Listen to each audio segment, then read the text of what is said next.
So Dean, how you feeling ahead of game one of the season? Sold out crowd, Scotty Pippen, and it's got everything waiting for you tomorrow night. There's a lot to like.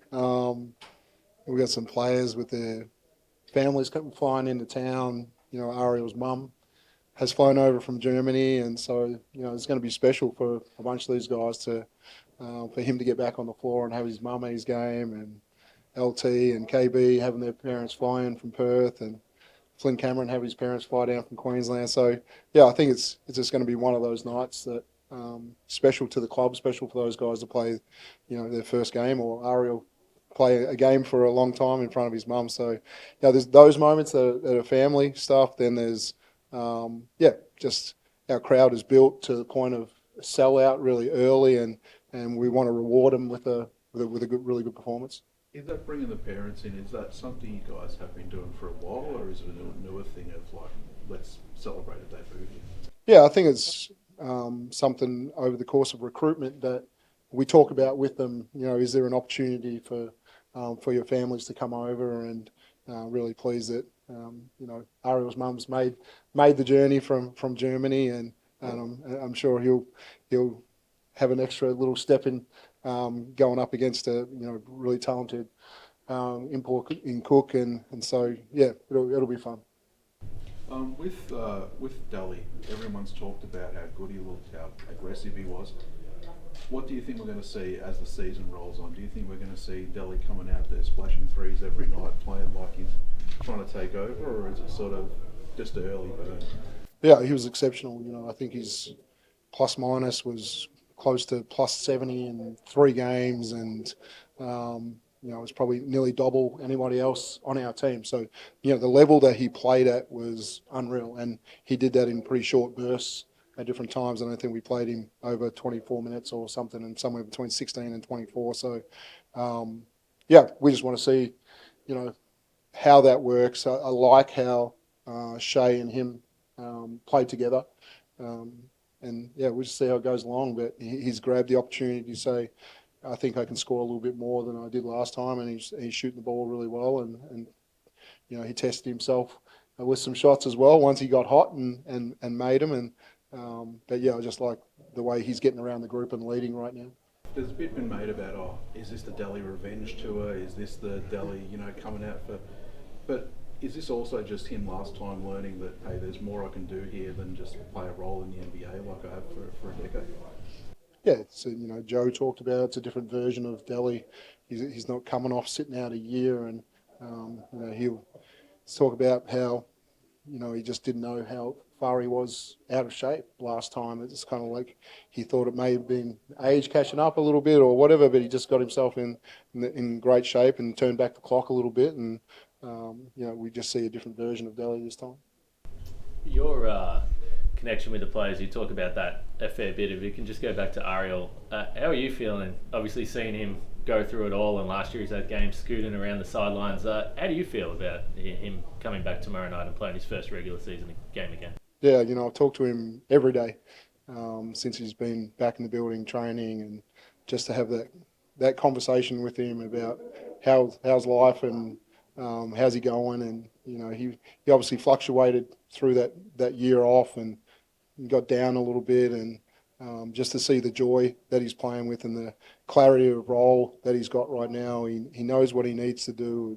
He's been told by other people about this is what people are looking for you to go to the next level, and that fits perfectly with what we want out of him. So there's just a good synergy with him playing at his best and trying to get to the next level and helping us win. How has his patience been in terms of, you talk about that stuff and probably the expectations he has for himself in terms of maybe needing to hold him back in stages? How has he worked through that? Yeah, he had some performances in the preseason that he was really disappointed with, and we tried to really pick the positives out.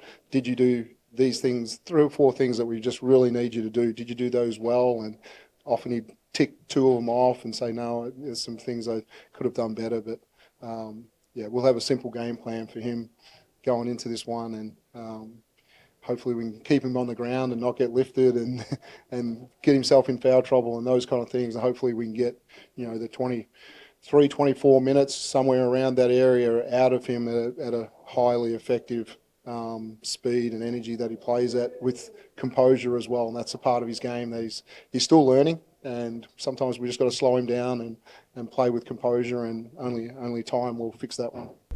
Just with the guards and Shay and Dally and Chris and Ian and all those guys, how much experimentation do you think you're still going to need to work through in the early rounds in terms of rotation and mixing and matching lineups? Yeah, we had the game in the Blitz where we close out LT at the 5 and all those guards, and so yeah, there's going to be certainly some experiment there. Ian's obviously a test for these 2 games. He's carrying a little thing, and so we just got to make sure and see if he's right, and he potentially has the ability to miss a couple of games, but we'll test him and see how he's going. What's the feeling on, is it more likely, less likely we're seeing him tomorrow night, or could you be cautious with him for that first one? Yeah, less likely tomorrow night, and a chance for Adelaide, I would say, is where he sits right now. But progressing well, and it's his first full pre-season for a long time, and we know he's got a lot to give, and we saw it in the pre-season in short bursts. But we want to take care of him right now. What are your excitement levels to referee a celebrity game? Yeah, I'm a part of the act, so I've already been told there's a few things I need to do as the referee to make this thing function right, and that's probably not blowing the whistle very much and letting everybody enjoy it and have fun. So that'll be cool. What did you learn from some of the negative feedback you got from officiating the Boomer scrimmage of a few weeks ago? I get negative feedback every day about refereeing, and I put my hand up and keep telling them I'm the worst. But I'm sure I'll get some criticism today as well. But brush that one off. Is there much talent out there worth scouting? I don't know. I haven't really. I saw the lists, and I'm looking forward to seeing Eddie Betts as a Carlton supporter and seeing him run around and do his thing. I already told him he hasn't going to get much contact to get a call and get to the line today. So it'll be good fun. And just touching back to the Blitz, when undefeated, what takeaways have you taken from that? Yeah, really enjoyed the teams that we played. Brisbane were all about pressure and really got after us and try and make it difficult to get into your stuff and how you got to deal with that one. Illawarra came out with a bit of a 3-court press and did some different things to try and slow you down. And then, we see Sydney switching everything. And so we just saw these 3 different styles of play. And I think, it's a little bit about what our league's going to be this year. You have to be adaptable night in to be able to change really quickly for the coverages that you're going to see and the different styles of play. So, I feel good that we were able to see success against all 3 different styles in the Blitz and see our team, cover Ian when he was out and, some of those things as well. So, a lot of positive, not so much the results as much, more the process about how we went about it. And as LT said, the connection that we built as a group with each other over the course of it was important because we'd missed some guys in pre-season for a long period of time and we were playing catch up a little bit with those connections.